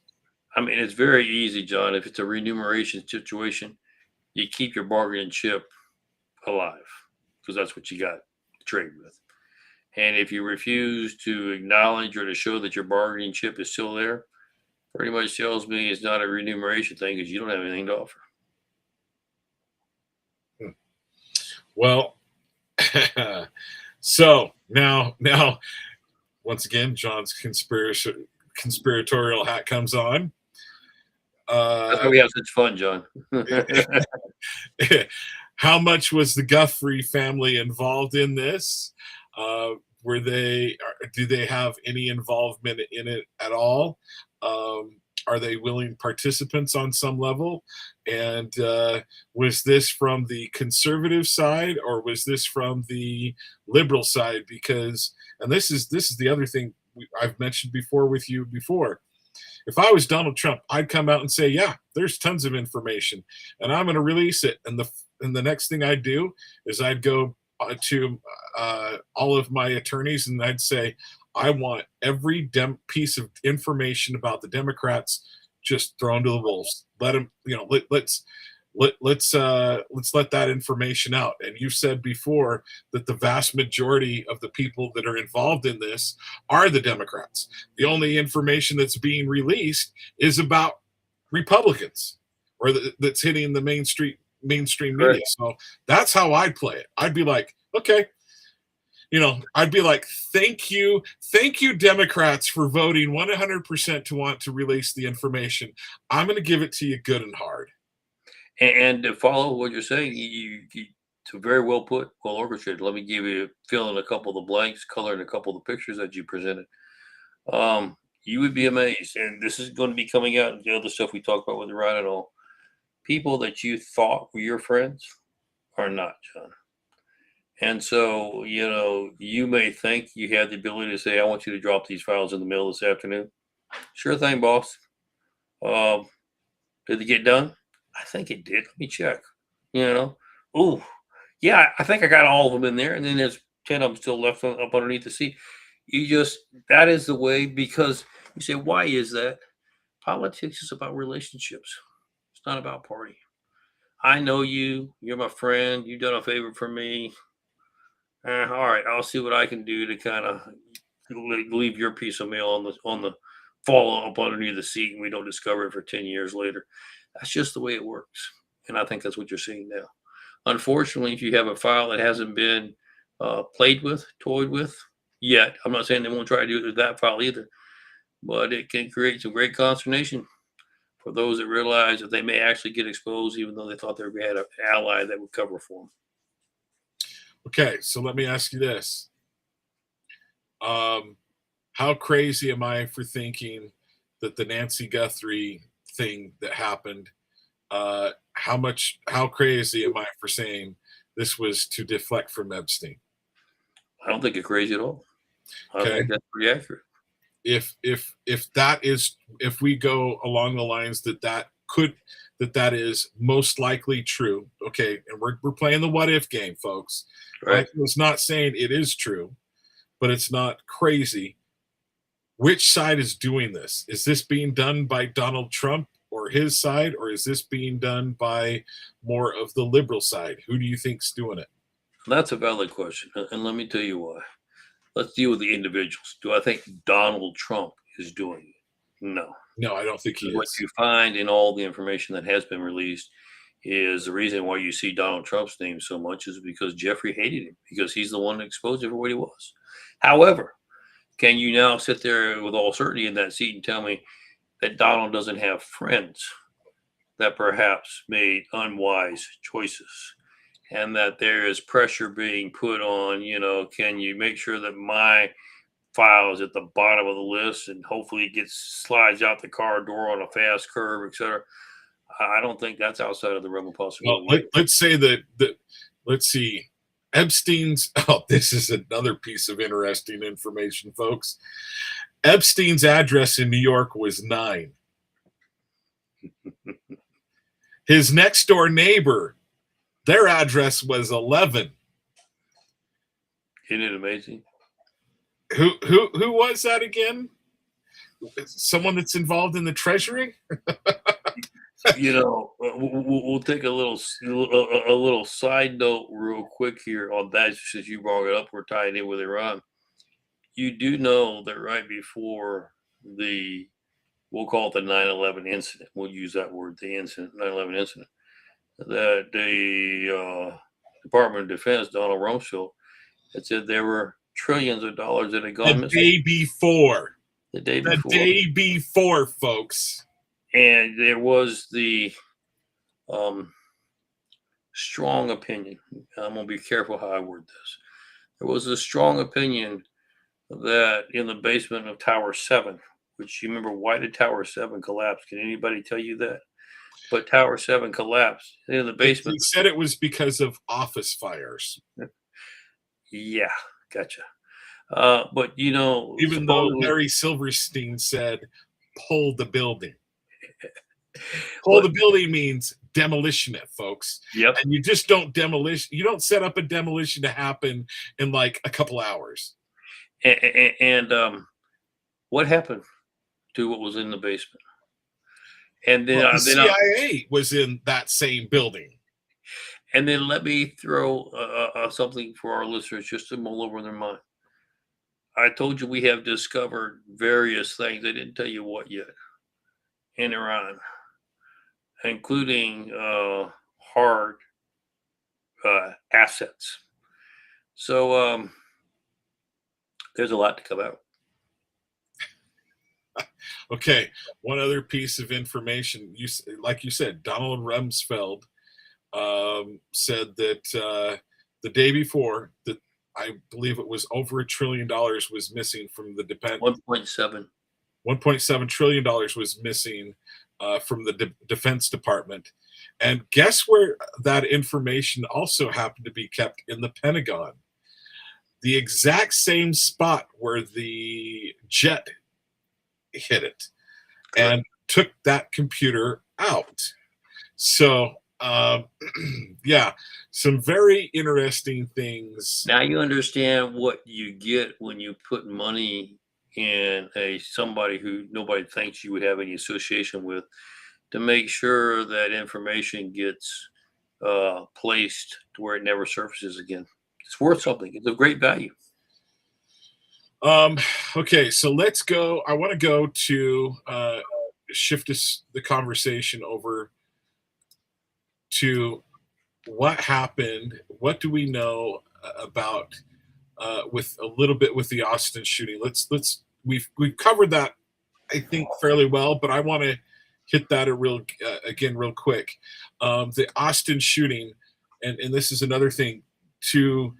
If we find out that there is all of a sudden a bunch of active sleep, if there's some sleeper cells that happen to all of a sudden become active, where did they go after? They went after a bar. What do the Muslims want to go after the most? They don't like alcohol, and they don't like pork, and they don't like places like that. That's exactly. They don't like concerts that are selling all the above. Yes. They're going to go and hit public concerts and things along those lines. So that's that, folks. That's what I would say is, if all of a sudden things go a little crazy, you're going to want to have your head on a swivel. And I wouldn't even go to those events or go to those places. But this individual, so I I texted you real quickly. I want to say I looked him up, looked at his picture, and I looked at his last name, and I was like, I want to say I've seen similar names in Sudan. So I asked you if he was Sudanese, and you said no, he was from Senegal. That's correct. What do we know about this individual? And I heard this on another show. In Russia, if you do something along these lines, not only your visa is taken, your whole family is thrown out of the country. So if you do something like this, your whole family gets tossed out. I'm like, I like the sound of that. But what do we know about this individual? How long has he been here? My suspicion is he just was ticked off about it. He was a little loose in the brain and decided that this is a lone actor. I don't think this was necessarily he got the phone call, but I could be wrong. What are your thoughts? Well, he was here long enough to be naturalized, and he's a naturalized citizen. And he's been actively involved with the Islamic Jihad and the ideology behind that was the actual part of a activation. Let me step back and make one statement before we go and answer that question, John. And this would be a statement I think every American needs to ask. So we know that we have sleeper cells presence here, quite a few. Why are we still talking about it? Why do we still have them? Why have we not shut them down? And you get back to the same question. Let's carry it a step further. With the fraud with Somalia, you have people who publicly say they hate this country that we know have been stealing, among other things, from the American people, frauding us by the billions and trillions of dollars. Same question. Why are they still here? And so we get into what just happened within Austin, Texas. We see the facts in front of us. Why do we say we're very careful to say anything? Because we want to investigate it further. Even though you can see the picture and read yourself, you're not stupid. You can read what it says on the sweatshirt. So, why, may I ask, are we so careful, America, to want to make sure we don't offend? If we keep this up, we lose a country. Do you think Russia, for a minute, tells its terrorists, well, I know you're here, and we're going to try to keep an eye on you, but I don't want to keep too close of an eye on you because I don't want you to feel uncomfortable that for some reason we're infringing on you, or that we're stereotyping you, or that we're racist, or that we're Islamophobic, or something along those lines. So we'll be careful to be considerate of your feelings. Why are we like that in this country? And where did we get that philosophy from? And why are we still using it now? Because it gets us into the position to what we're fixing to talk about. So we have all this evidence. We have all these trackers that we're doing. The mosque. Because you remember now what I've talked about on your show. I'm not saying that it is a religion. I don't believe that. I believe it's an ideology. And these mosques, we know for a fact, we have files within the intelligence community and within the law enforcement community that show that these mosques are being used as training facilities for terrorist mapping, for terrorist plotting, for strategies to create and undermine the U.S. government. Why do we allow that, John? Why do we allow these kind of things to go on?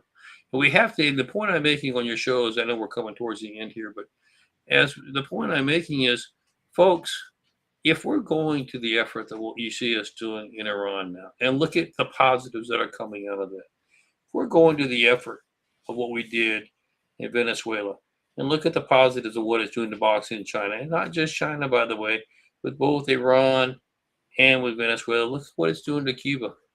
Cuba is just about fixing to go under, and we're going to have a free Cuba once again. Look at what it's doing to the cartels in Mexico.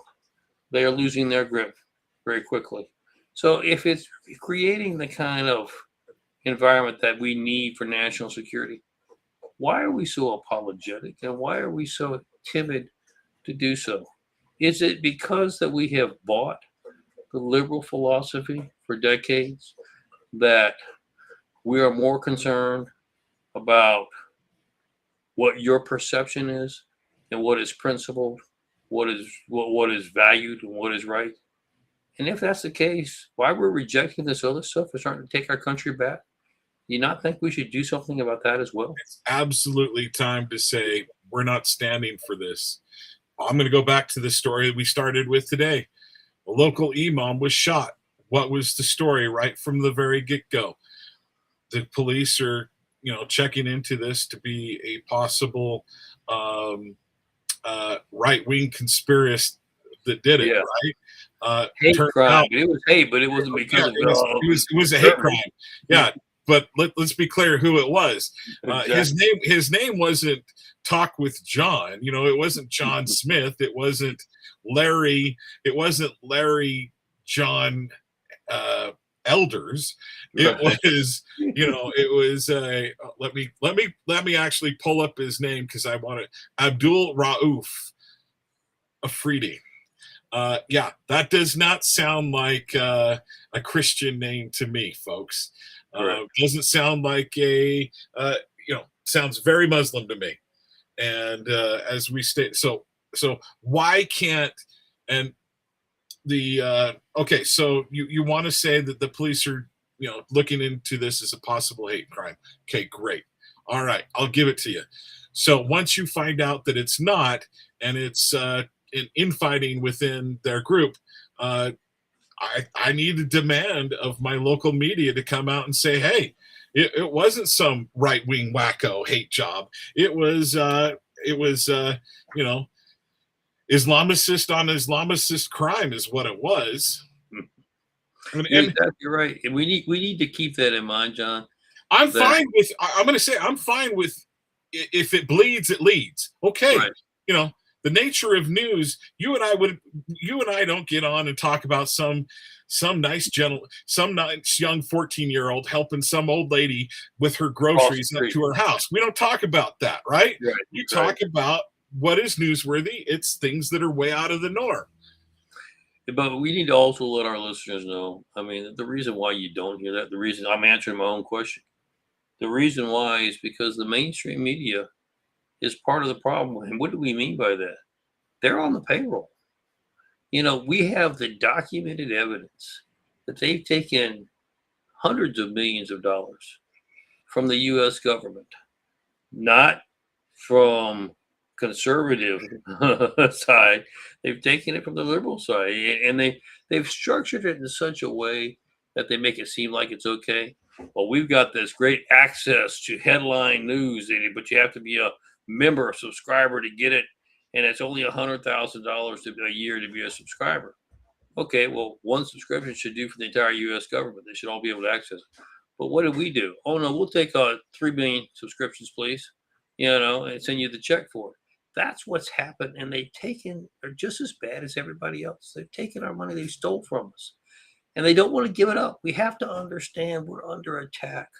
Our very foundations are under attack. They're stealing from us. They like that luxury lifestyle. They're not going to give it up without a fight. And so while we're cleaning house, let's clean it all together, John. And I'm going to go right after Ilhan Omar. Yes. I mean, her husband, they went from when she first went into office, she was in debt. She was in a significant amount of debt. No, I want to say I think it was under $200,000 worth of debt. So I'm guessing a home, right? Within 5 years, her husband's worth tens of millions of dollars. 40 million. She's worth like $30 million. Sure. There is no way you made a bunch of really good business decisions, Ilhan, Mrs. Omar, Mrs. Scarf Wearer, Mrs. Somali, getting money from your, I guarantee you that Leering Center, right? Places like that are giving her a lot of money, folks. That's where she's getting her money from. And so the bottom line I'm going to say is, it's dirty money, and we need to go after her. And I want to see her thrown. I want to see her thrown out of the country. I think there can be a legal reason to say you came into the United States fraudulently. Now, it was interesting. I actually recently saw in order to become a naturalized citizen, in order to take the test and with the test and to become a citizen, you have to renounce all ties to any other country and give fealty basically to the United States. I'm going to claim she didn't do it because she, in her own speeches, talks about I'm taking care of Somalia. That's correct. No, you're taking care of the United States. Now, I'm also going to say I expect out of all my Congress people, including the ones that are taking lots of money from CPAC. No, you're America first, you're America second, you're America third, you're American fourth. That's correct. You That's are correct. about America and only about America. And if you're taking money from other places, you need to be tossed out on your ear and you need to be tried for treason. Not necessarily hung, but tried for treason or removed from office. And you're a felon for the rest of your life. And to validate what John is saying, look, we just had a most recent female Democrat elected to Congress. Husband was making in transportation, making $96,000 a year. Resigned his position. This was a state government job. Resigned his position, opened up a consulting firm the next day, and within a week has $8 million of contracts. Within a week, she hadn't even sworn into office yet. It's amazing, folks. We have got to take this seriously and take this country back, or there won't be anything left to do. And it's not just in Minnesota. It's not just in I think it's Iowa. Is it Ohio or Iowa? Can't remember which one. That it's pretty bad. It's not just in California. What's that? Massachusetts has not come out. They're horrible. And it's in Texas. Yes. I mean, folks, I was hearing an argument, people talking about we've got to get term limits. Folks, what the term limit should be, and this is, so I was talking to this about with someone who belongs to a Republican think tank or a Republican funding think tank. And I said, so what are your thoughts on, you're one of these lobbyists, very well known, especially in the state of Utah. And I said, so what are your thoughts on that? Do you think it's a bad, I said, what do you think is a bad idea or a good idea? And he goes, I think it's a great idea that we should have term limits. And I'm like, and he was like just adamant and just like, bam, really, really crisp with his answer. And when someone gives me an answer that is so far from the way their normal speech is, I'm like, there is something behind that. And I said, wow. I said, I would have thought you would have thought differently. And why I said, I would have thought you don't want term limits so you can keep the people you like in and help them stay in office longer. And he goes, it's nice to have them in office, but he goes, I guarantee you there won't be another person get in. I can get a lot more people in office that I want them to vote my way if there's term limits. No question. And there's something to be said, John. This is the whole way so term limiting should be done by you get rid of the idiots that are not voting the right way. Sorry, go ahead. No, I'm telling you what you said. There's something to be said, and we've lost sight of this. Like just having new blood. You say, oh, but man, he's got great ideas. I love the way John speaks. Keep him in there. Yeah, I'll miss John. But, I promise you that the new people coming in have some great ideas too. That's the way this country was founded. That's the way it's supposed to work. It's supposed to be public service, not a public retirement. At the beginning of the country, they weren't receiving money for it. No, that's right. They were statesmen. It cost them money. They kind of said, don't you dare ask me to run. They ran the other way till they had no choice but to serve. And the other thing is I want to ask you a little bit about the Donald Trump's State of the Union speech. What did you think about his speech? To me, I'm going to say I was entertained. I was thoroughly entertained, and he played the Democrats like a fiddle. He did. You had a number of things. First of all, And the Democrats fell right in it. Of course, they argue, well, we're not going to let anybody tell us what to do. When you can't stand because your oath of office is to protect Americans first, I don't care whether you think you're being played or not. That is what the oath of office is all about, and you should stand for it. But second, I think what is most egregious and what was most troubling is when we have members of the service who risk it all to provide our freedom, who recognize with Congressional Medals of Honor the highest award this country can give for bravery in the line of duty. And you can't even stand and acknowledge the service, the sacrifice they made for this country. I have to agree with what the president said. Shame on you. You should have enough decency to gotten up and walked out and resigned and left. I mean, if that's the way you feel about this country, you have absolutely no business being in any public office. Forget Congress. You don't even belong to be the dog catcher in the county you live in. That's sad that we've allowed it to come to this point. We're to blame. We as a country decided that we were going more concerned about how much more money can I make next week and let somebody else run this country. Well, folks, newsflash.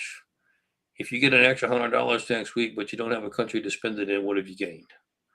And that's where we're at now. We're losing this country. And fortunately, I believe that there's great hope on the horizon in the next 60 days. But let me tell you, let me caution everyone that's listening. In the next 60 days, as I believe things will begin to progress, don't for a minute say, whew, now I can get back to just, making my extra $100 next week. This country needs you. And it will need you then more than it's ever needed to help guide it back to its foundation of values and principles and faith. And so together we must be united. We must stand together and not be divided and restore America to its greatness once again. Only we can do it. That's what our Constitution says. This is a country of the people, by the people, and for the people, not of the government. So please, I know we've said an awful lot on this show. There's a lot of hope I see in the next 60 days, but don't walk away from the fight and think it's over. The real work is just beginning. As you say that, a person that comes to my mind is a former state representative that I see him from time to time. And I will tell you so he was a state house rep. Okay. And Mike Morley, I'll say his name. You would not know him, but he's a very good businessman. Has built a very strong business. He has most, if not all of his boys work for him, and a son-in-law. Has created a awesome family business, as well as does really good business all over the United States. A great man, a kind man. Is responsible for creating charter schools and funding charter schools and helping people. Taking care of his parents and I believe his in-laws as well. I mean, that's the kind of man. True American. That gives to his and on top of that, every single piece of legislation. So I had a friend of mine that was like, I don't like that he's in there because a number of the bills that he's passed helped him and helped his business. And another friend of mine said, yeah, but would you have wanted to not do that bill? And would you have not wanted? And he goes, there wasn't one single vote that had I been able to cast the vote, I would have cast it differently. A true conservative, a man that was truly a conservative. And I go to him and I say, Mike, I said, I don't like you very much. I hate your guts, frankly. I'm getting to the point where I hate you. Obviously I come saying it with a big smile, warm handshake. I love this man. I love him.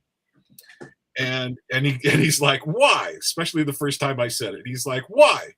And I'm like, because you aren't running for Senate or you aren't running for Congress. I said, you're a jerk for not doing it. He's like, I got to take care of my family. He's like, I got a family to take care of. And this is a man that's adopted multiple children.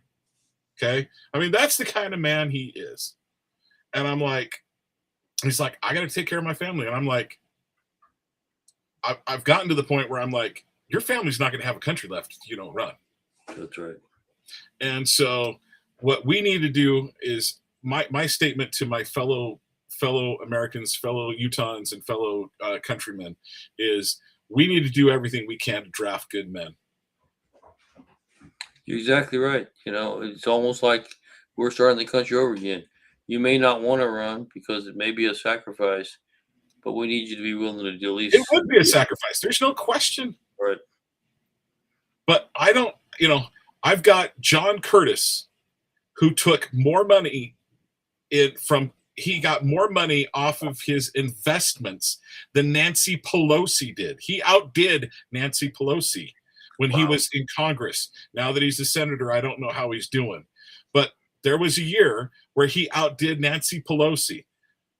I had someone tell me, a lady tell me, John, my husband is very good in stocks. He wasn't a stockbroker, but he's an investor in the stock market. Right. And he does very, very well. And she goes, my husband did almost every single trade that John Curtis did. My husband did almost every single one of those trades as well, almost to the T.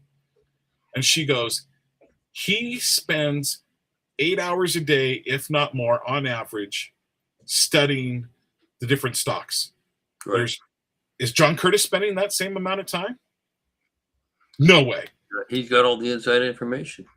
Yeah. Not to make sure, one of the things that you said that I saw right before I came on the air with you, John, was somebody sent me a little note saying, hey, don't you think it's a good idea that we pass a 28th Amendment, which would be the 28th Amendment, that no law can be passed that they don't have to subject themselves to as well in Congress. They don't get to pass themselves anything and exempt that they don't have to write, whether it's health care or anything along those lines. And of course, most Americans just assume that that's the case, but it's not. It's not. Congress exempts itself from 90% of what they pass. And they will not only exempt themselves, often they exempt their staff as well. Family, etc., anybody connected. Tragic. Like I said, there's a lot of things that we're going to be doing together as a country to rebuild America, basically almost from the ground up. But it's exciting days ahead, exciting opportunities. Let's not lose sight of that fact. But let's make sure that we get this football into the end zone across the line. We're on the 1 yard line.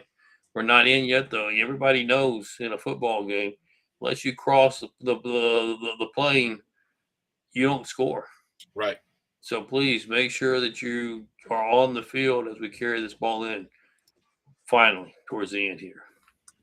Well, Michael, I want to say, any last thoughts? Is there a story that you're like, I wish we could cover this. I wish I could mention it real quick. Is there anything that we're missing?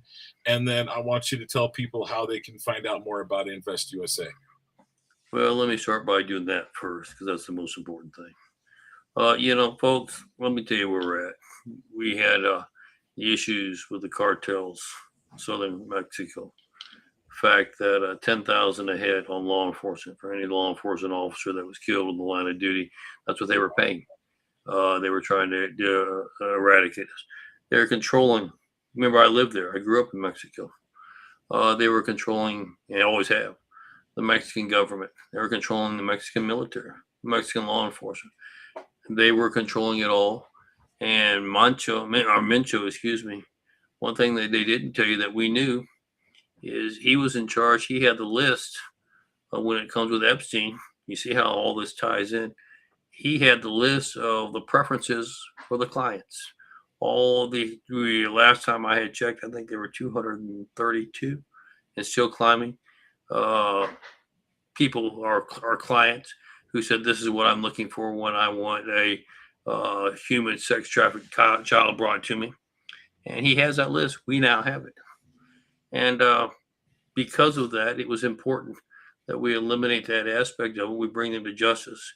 The Mexican government was to capture him. They failed in that mission. They kind of like when they got around him, they were like cats on a hot tin roof and couldn't contain themselves. And so he got killed in the crossfire. But here's why I mention all that. Our first responders, our law enforcement, are the first line of defense. The Democratic response to this is let's cut their budget. Let's not pass the budget with Homeland Security, which is they think they're trying to convince you that we're doing a good thing. We're chastising ICE. ICE already had its money with the big, beautiful bill. You're chastising Border Patrol, Coast Guard, FEMA, TSA, and others. People that we depend on to secure our border, and they're trying to castigate them. And so people that are going to have to pick up the slack is our local sheriffs and deputies all along the border, et cetera, who don't have the equipment that they need to protect themselves and come home to their families. So once again, I'm asking America, let's step up and do what the government should be doing but won't. Let's show our first responders that we love them, we back them, we're going to be here for them, and we're going to help make sure they come home to their kids as well. God bless you. God bless America. Thank you, John, for putting out the truth. I can't continue to say that enough as I speak across the country. Without the truth, you'll never be set free. John provides that, so thank you for it. God bless you, John, for it. Thank you for giving us 2 hours. So, folks, go to Invest USA. That's INVESTUSA.org. Michael, tell Karen thank you. Thank you for allowing us to have you on for 2 hours. Tell the dogs we appreciate it.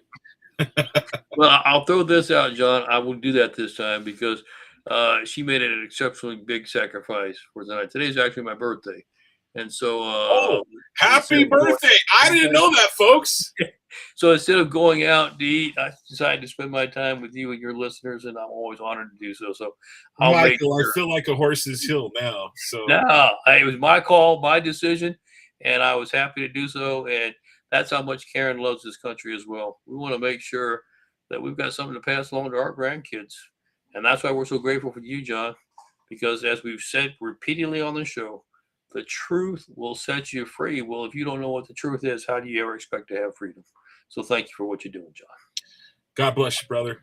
Happy birthday. Thank you. Tell Karen I love her. She's great, and I appreciate you. I love you, brother. So take care, my friend, and we'll sign off from here. So, folks, this has been Talk with John, and I want to say thank you for joining us.